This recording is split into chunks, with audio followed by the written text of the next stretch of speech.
It's technically good afternoon, dear brothers and sisters, but it will be morning when you see it. So good morning, brothers and sisters.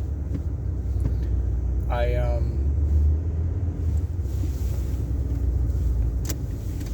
come with a sad heart this afternoon.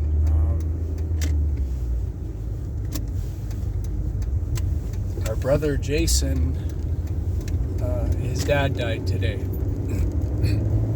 And if any of you have been with me, and most of you have for a while,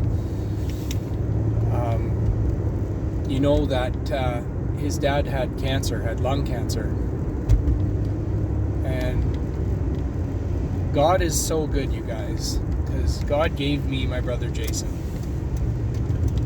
And he gave me my brother Jason in a way that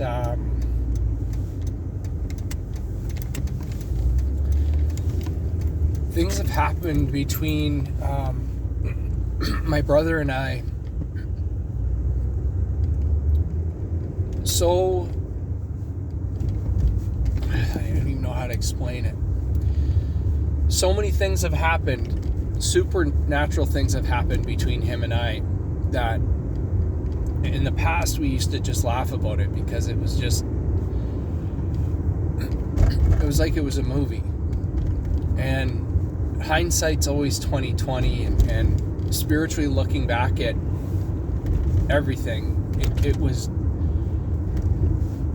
Jesus Christ constantly trying to show us he was there and that he was guiding us through. And him and I were not good guys. We did a lot of bad things, and by the grace and glory of Jesus Christ, we're finding our way out the other side. And he's always been there for me, you guys, always. And I've known him since high school, and I'm 44 years old.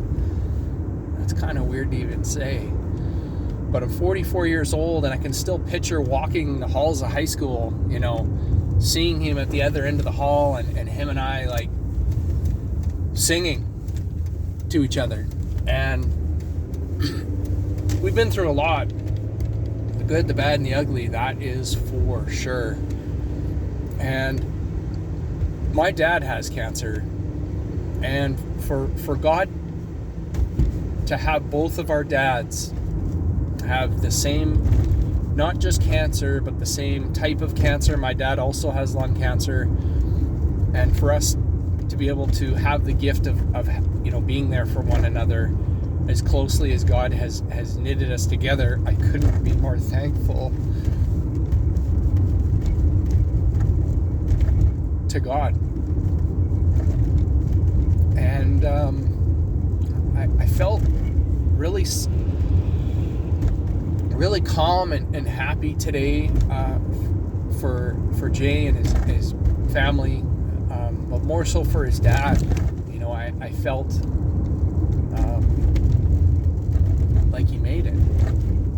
And so death isn't it is not a negative. It's a positive, you guys. It's something that needs to be celebrated. And so I want to celebrate his life today. You know, another one gets to go home, you guys. And praise Jesus Christ for that. One more gets to go home. I want to say a special thanks to Data Junkie. We all know Data. Data, I hope you're seeing this. I love you, dear. All of your comments, your discernment, especially with dreams. And very thankful for God, the Holy Spirit, to work through you, dear. But Dada sent me an email today saying that she was thinking about me, and that a mourning dove had flown in front of her window. And she had mentioned that she's on the second floor, so just the odds of it happening the way that it did obviously got her to email me. And God is perfect, guys. Perfect. And I'll tell you why. I was doing a Bible study when I first started my journey. And the gentleman, if you've heard my testimony, you know this story, but I'm going to tell it again, you guys.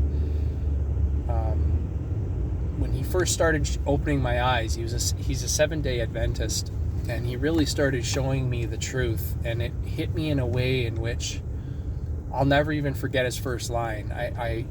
He overheard me talking about the Matrix, and he said to me, "You like the Matrix?" I said, "Yeah." He's like, "How would you like to take the red pill?" And I was just like, God couldn't have put a more perfect line on his tongue to get me to go, yeah, yes, please. You know, I was waiting my whole entire life for somebody to say that to me, you know? It was like Morpheus was saying it to me personally right then and there. And so him and I went on this journey together, and we started doing Bible studies, and it was late.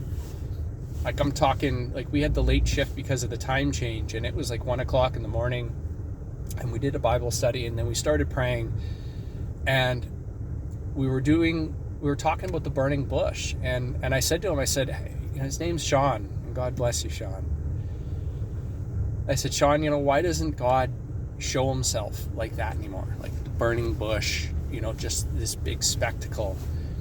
And he promptly said to me, he does. We just choose not to see it.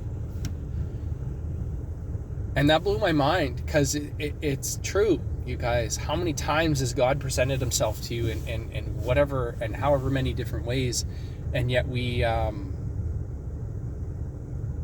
choose not to see him. But anyways, that night after we were done, and it's late at this point, it was pushing towards 2 o'clock in the morning. We went down to our vehicles, and in between our vehicles, there was a white dove. And I started bawling. He started bawling. It shook me to my core. It's a miracle. It is a miracle, you guys. It was God telling both him and I'm there with you. And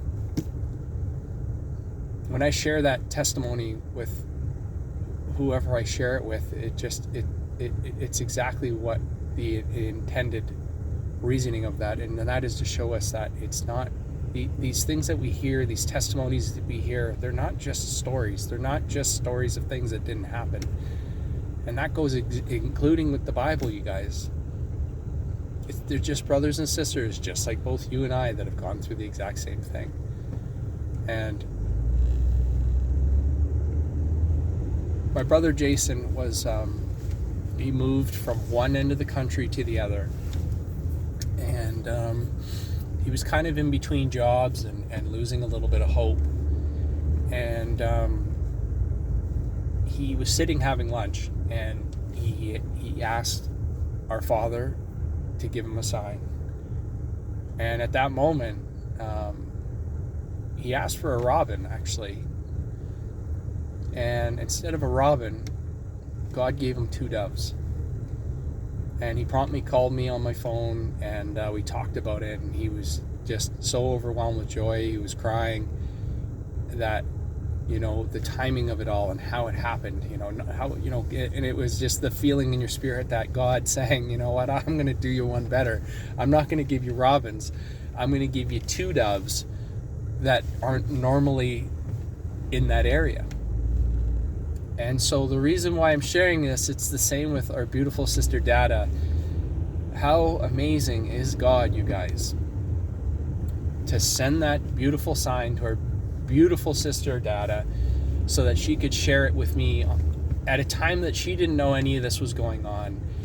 And for me to know right away, I could hear it plain as day in my spirit that this is for your brother Jason. And so I called him and told him, and he just... Guys, we need to stop for a moment and appreciate and understand how beautiful and precious this all is, and how worth this all is. And I'm not talking about for ourselves, but I'm talking about for our fellow brothers and sisters that are going, trudging through the course. And we need each other. The purpose of our whole entire existence is to be there for one another. And how beautiful is it that we have each other, you guys? In a time where everything is so empty and dark, God is there constantly with these beautiful moments of light that shine in all of us, for each and every one of us, at the exact moments, precious moments that we need each other to be. And Dada, I love you. Your timing is nothing short of Holy Spirit perfection. Praise be to God, you guys. Today is a day to celebrate life, because even death is life, you guys.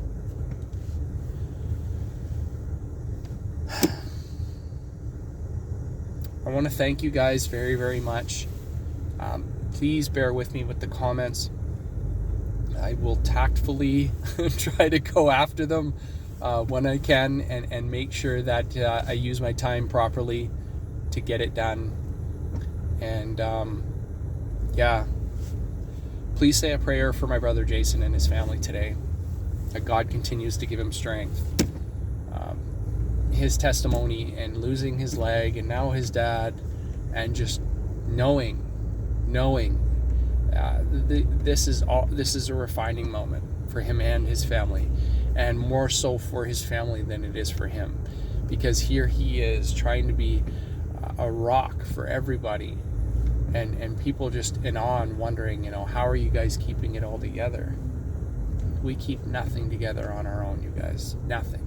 We are nothing without Jesus Christ, our rock, our foundation, our cornerstone, and only through him are we going to be able to get what we need to get built. So I love you guys more than you'll ever know. God bless each and every one of you, and Father willing, we'll chat soon. God bless.